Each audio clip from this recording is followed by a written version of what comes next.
Hey guys, hi guys, welcome back to my channel. Okay guys, today I'm doing something different and this is one of the most highly requested video. It's been very long and I don't know how to start or how to begin the whole story of my pregnancy. As you can tell from the title and from the thumbnails, it's gonna be my pregnancy, and I'm talking about my second pregnancy, not with Layla. I'm gonna go a little brief on Layla's pregnancy. Layla is my first daughter, my first child, and before I conceived with Layla, it took me about 4 years because I tried so hard for 4 years before I could get pregnant with her, and there was no problem, there was nothing. My doctor was just saying that it's not just happening, and because me and my husband, we are on long distance, so we usually go to Nigeria once a year to see him, and that once a year I would stay there for about 2 to 3 months, try hard as much as I could to to get pregnant, and it wasn't happening. And when I took my mind off it, and that was like the 4th year I kept going to Nigeria, that was when it happened. So it happened. Layla's pregnancy was the most sweetest pregnancy ever. I had no complaint, I was fine. I was working till I gave birth. Okay, so after I gave birth to Layla, I went to Nigeria, and my daughter was about 4 months.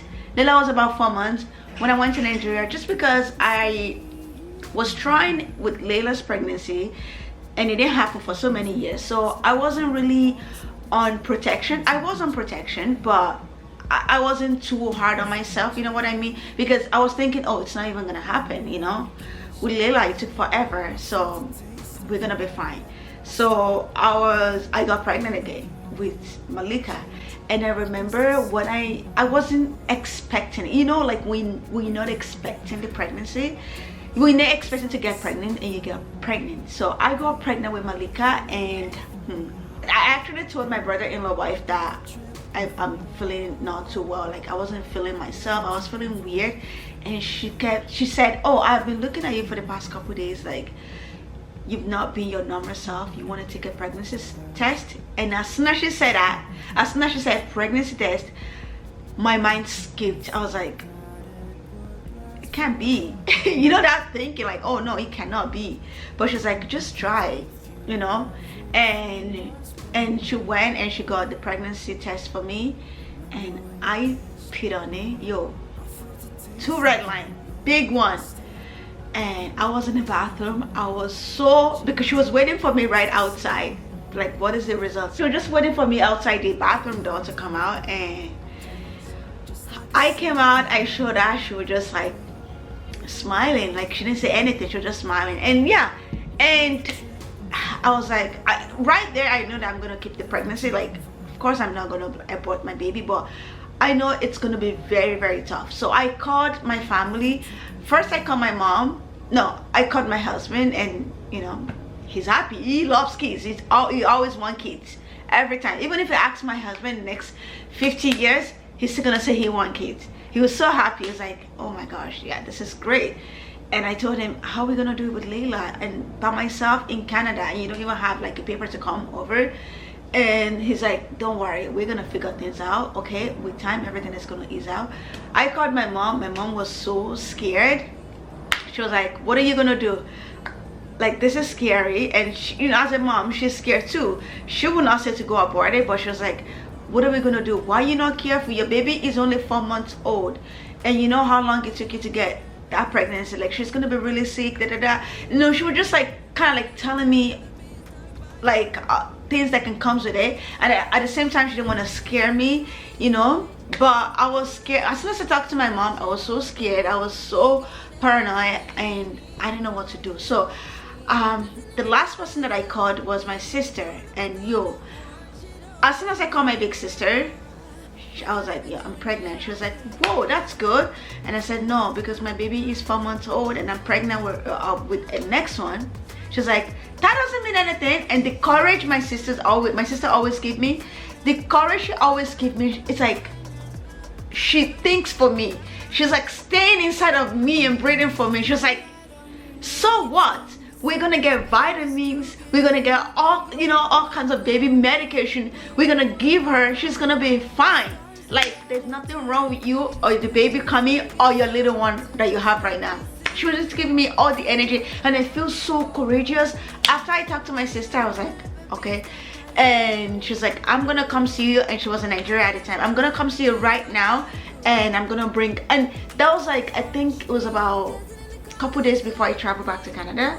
And she came, she brought all kinds of baby vitamins from Nigeria. You know, Nigeria, they always have like little baby kids vitamins that they can take and eat well, so they won't look sick. Like, the baby won't look sick. You know, some kids, when you get pregnant, it affects your little ones, it affects the one already down. So I was thinking, oh my god, it's gonna affect Layla. My sister was like, give her these vitamins every day, this medication every day. She will eat, she won't even get sick.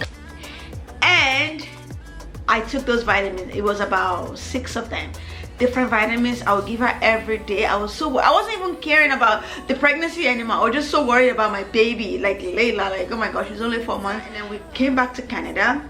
I got to Canada. I was you know, I was just by myself, and I was like, how am I gonna do it? And that time I was in nursing school, and I had to go back to school. Layla had to go to daycare, so I got a daycare for Layla, and I would drop her off every morning. So everything was fine. Layla wasn't sick, but here comes my morning sickness. It wasn't even morning sickness. It was just like me being worried about everything, the situation. So it was getting me sick. With Layla pregnancy, I didn't get any morning sickness. With this one, I did not. With Malika, I did not get any morning sickness, but I was so stressed every day. I was in nursing school. I was stressed about my homework. I have to submit so many works. You know, as a nursing student, there's a lot to it. There's so many things to it. My placement, I was skipping placement. I was depressed. I wasn't doing good. My grade was not good. And the pregnancy as well. I wasn't even in my right sense anymore. I was just living. I just want the baby to, like, you know, be fine, healthy. About 6 months, I was really getting stressed in school, and I would pass out just like that. My professor would be standing in front of me, like in front of the class, talking, and slowly my ears would be fading off. I won't hear anything, and I would pass out. That happens about 4 times before I give birth to Malika. It happened on the subway, it happened at a hospital one time, and it happened at my placement. It happened in class. So thank God it happened in the hospital. The hospital one was really horrific. I went to see my doctor, and I was waiting for so long, and I think I got hot all of a sudden, and I just, you know, passed out. And thank God nurses were there. They carried me. And the one that happened in school, I don't know what happened, but I revived myself.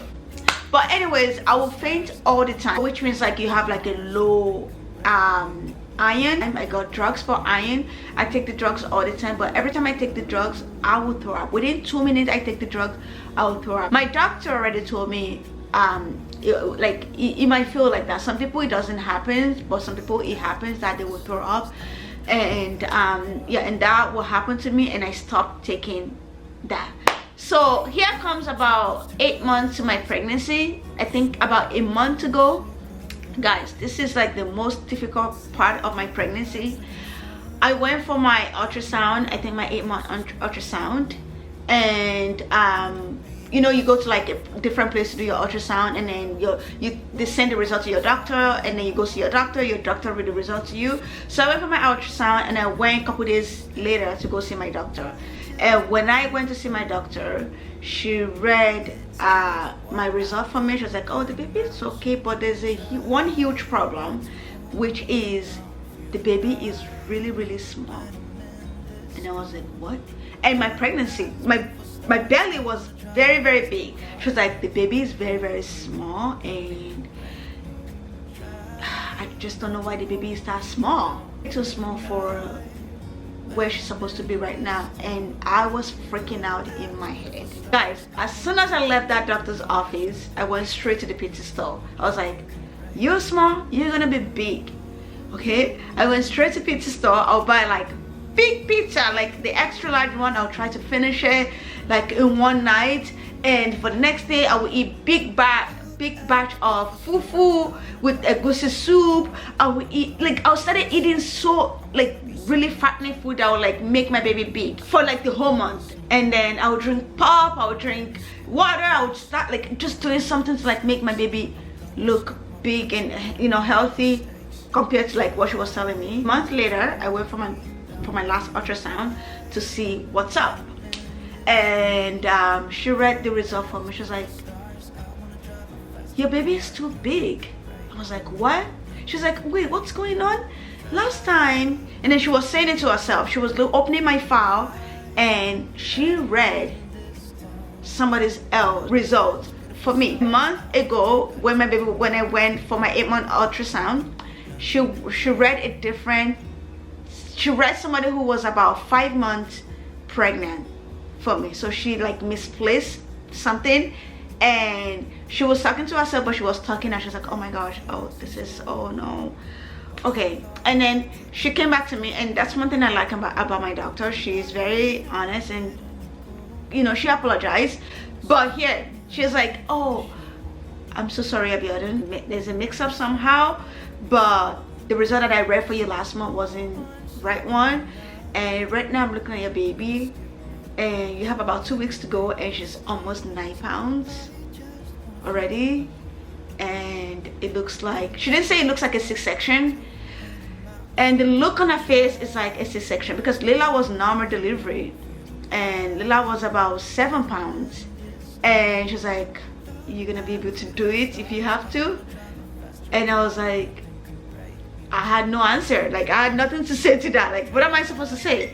And then she was like, your baby is healthy, I'm gonna guarantee you nothing is wrong with her. Malika was supposed to come on the 19th of April. She didn't come, she came on the 29th, and I was in labor from the 28th. Thank God my mom was around with me. She came before I had Malika, I think a couple weeks before I had Malika, and my mom came, and I I was in kind of pain, not too much pain, but I know it's kind of like crampy. So, and it already passed my due date, so I just went straight to the hospital when I was feeling like that. Because with Layla it was induction, so I was thinking I don't want to go with induction this time, I just want to have my baby naturally. So I was feeling that cramps. As soon as I was feeling that cramps, I went straight to the hospital. I got to the hospital and they checked me. They were like, oh, you're just 1 centimeter dilated, how are you feeling? And because it was already past my due date, so they want to like see the progress, so they let me stay in the hospital. Later, I think about a couple hours to that time, I was feeling pain. I was feeling like a little pain, not too much pain, like medium. And they asked if I want to take my epidural because it's progressing, like the labor is progressing. I was like, yeah, I'll take my epidural.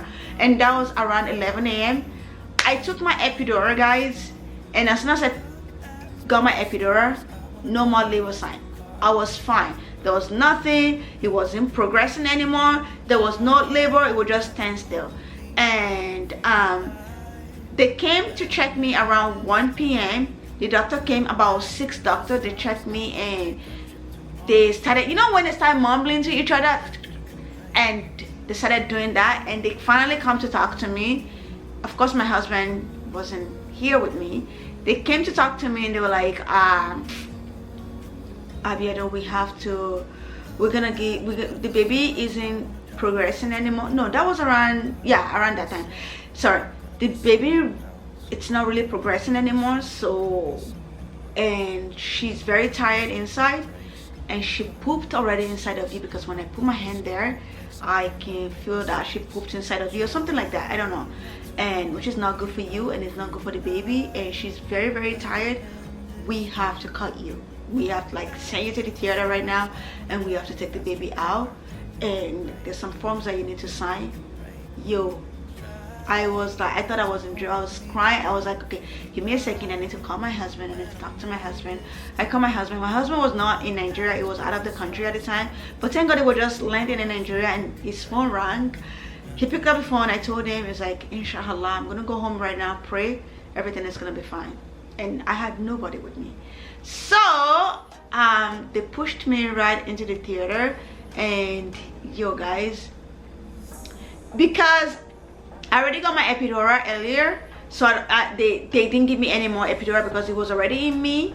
and they didn't give me any painkiller at the time. Maybe they did, maybe it just wasn't working. Maybe the time they're gonna cut me was just too short for the drugs to work. But as soon as I got it in theater, they cut me, guys. I was in pain. As soon as they cut me, I was feeling every knife, every hand inside of me. I was even though I was screaming, my voice wasn't out. I was screaming. You know how they put it, because for them to take a baby out, it's like they are like moving your heart like this. I was dying. I was like, Allah, I'm dying, because even though I was like screaming in my mouth, but I think my voice wasn't out, and everything they put on my face, I was in so much pain, and they kept telling me, "No, it's fine, you're fine." I thought I was gonna die. I thought I was gonna die. They brought Malika out, and she didn't cry. She didn't cry for about 15 minutes. And they kept, you know, moving her around, doing something. I didn't know what was going on. I didn't know if she, like, you know, die and come back during birth, because I was already numb, my brain, everything. All I could see was I was turning my eye and looking at her. My eyes was blurry, and I was seeing them shaking her, doing all sort of stuff. And like 15 minutes she cried, and there was a clap in the room. Like I could see everybody clapping, but I could not talk, I could not do anything. You know, the memory, I wish my husband or somebody was in the room with me to like actually hear, like tell me or record it, but nobody was in the room. All I heard was a clap, like with the other nurses and doctor, like a little clap like that, something like that. And the baby, and oh yeah, when they cut me, because how big Malika was, they cut her face. It was a mark right on her face with a knife, just a little bit. And they told me they're sorry, and it was just that they had to take her out and the rush and everything. But thank God, I thank God that I didn't lose my life, I didn't lose my child. My baby is out and safe, and she's doing amazing, you know. My mom came after a couple hours, because they didn't allow anybody to be in the room. My mom was too panicked. She was so scared she could not stay there, you know what I mean. She came in, and then she owed Malika, she prayed, she was so happy, and they told me right there she's healthy, nothing is wrong with her. All the tests they gave her, they were like, she's perfectly healthy, nothing. I was so worried that she wasn't going to be healthy. I was so worried that, you know, maybe something was wrong with her, everything that I went through during her pregnancy. And yeah, I was so worried, but the doctor told me like she passed all the tests, like everything, she's healthy baby. And yeah, just make sure you breastfeed her a lot. And yeah, that was one of the things, I breastfeed her, but I was in so much pain. I was in the hospital for about 6 days, something like that. But yeah, yeah, that was the story, guys. It was traumatic, it was crazy. So I'm so happy that I finally made this video, because I never thought I would make this video, but because of the highly requested video, I didn't even know if I say hi to you guys in the beginning. I think I just went straight to the video. But yeah, this is the end of the video. I hope you guys enjoyed. If you do, give me a thumbs up and subscribe, and let me know what you guys think, and leave your story down below, your pregnancy story down below. If it's similar to mine, if you ever experienced what I went through with your doctor, with your pregnancy, or yeah, leave the comment below. I want to read it, I want to hear it, because I've never heard any similar story close to my story. I've never heard anything like my story before. So if you have something similar, even if it's not similar, I want to hear it in the comment section. And yeah, thank you so much guys for your love, for always being here, for always supporting. And yeah, thank you, and don't forget to subscribe. I will catch you guys in my next one. Bye guys.